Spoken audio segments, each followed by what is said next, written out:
Olá a todas, a todos e a todes. Já que eu tenho a atenção de vocês, eu gostaria de me apresentar. Meu nome é David. Na verdade, o meu nome é Davidson. Davidson, filho de Davi, em tradução literal. Davi, que foi o rei mais famoso de Israel e também antepassado de Jesus.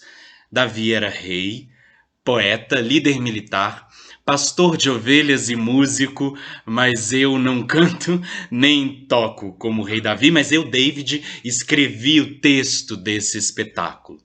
Na verdade, eu escrevi junto com a Idla Silmarov, minha companheira de cena, e também em colaboração com os meus outros colegas de cena, mas o grosso disso tudo aqui é meu. Eu, David, escrevi essa peça, então talvez eu escreva como o rei Davi. Assim, confesso a Deus Todo-Poderoso e a vós, irmãos e irmãs, que pequei. Pecado. O que é o pecado? Infelizmente, para boa parte da igreja, o pecado é aquilo que se faz com o corpo. O corpo é sempre visto como mal, como a raiz do pecado, mas nada mais distante da essência do evangelho do que essa ideia de que o corpo é mal. O corpo é a manifestação do belo, o corpo é a manifestação da liberdade, é no corpo que essas coisas acontecem.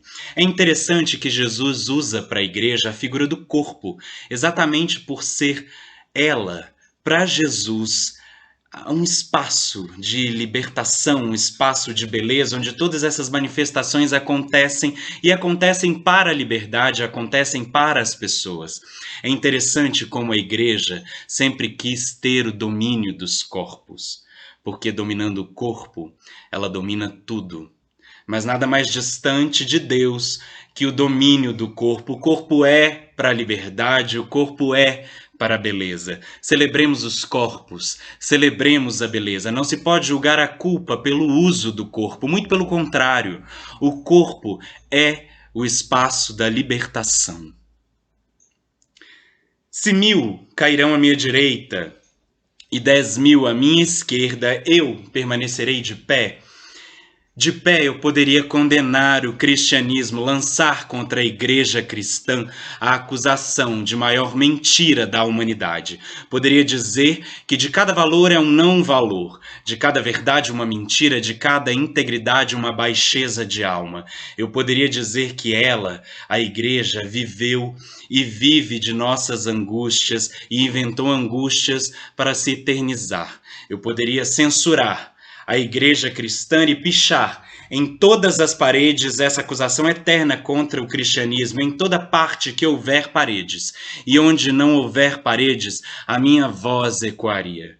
Enquanto eu permaneço aqui, eu que nunca existi, senão sobre a sombra daqueles que me transformaram em uma prostituta, em uma virgem, uma assassina, uma bruxa, uma herege, com meu corpo sempre em dívida, devendo sempre me portar melhor, me vestir melhor, me cuidar melhor, amar melhor. Enquanto eles me despem, me comem, me bebem, eu ainda sou a louca, a histérica, a pecadora. Mas sobre o pecado, eu conheço de ouvir falar. Mas eu nunca ouvi nem vivi. Desconheço até mesmo a ideia do que isso significa, o pecado, o verme do pecado. Se não houvesse a igreja cristã, do que nos culparíamos? Qual seria a nossa falha, o nosso erro? Poderia desejar que a igreja arda em fogo com toda a sua hipocrisia e a sua riqueza. Sentenciaria como fui sentenciada ao esquecimento, à perda da memória, assim como a igreja fez e vem fazendo com a nossa memória há 500 anos. Diria que tudo que há nela se perca na condenação que sempre nos condenou à fome, à invisibilidade e à morte. Que cristãos, ateus e todos se esqueçam da igreja como ela se esqueceu de nós, e que ninguém mais se lembre de seus ritos, das suas orações, dos seus dogmas, dos seus milagres, da sua catequese. Preguejaria para que a igreja cristã morra na poeira do esquecimento, mas não. Não, não. Não porque Deus Deus é um delírio. Agora é o momento da dúvida. Aqui vocês podem encontrar verdade e fantasia. Ele está aqui. Ele está aqui. Ele está aqui, mas não é onipotente. Ele peleja, treme, tropeça, grita, nos porões vive coberto de feridas. Deus corre perigo. Cheira a vinho, fumaça e suor, blasfema, passa fome, não consegue dormir, não sabe o significado da palavra culpa. Não é onipotente para que possamos cruzar os braços à espera da vitória. Onipotente é o caos, de onde viemos, abismo de luz e trevas. E pelejamos todos, plantas, animais e ideias, na brevíssima passagem das nossas vidas para reconhecer o caos dentro de nós, para enfrentar o abismo que há dentro dos nossos corpos. Será que somos preciosos degraus de um Deus que ascende e nos desfazemos logo após Deus nos ter pisado?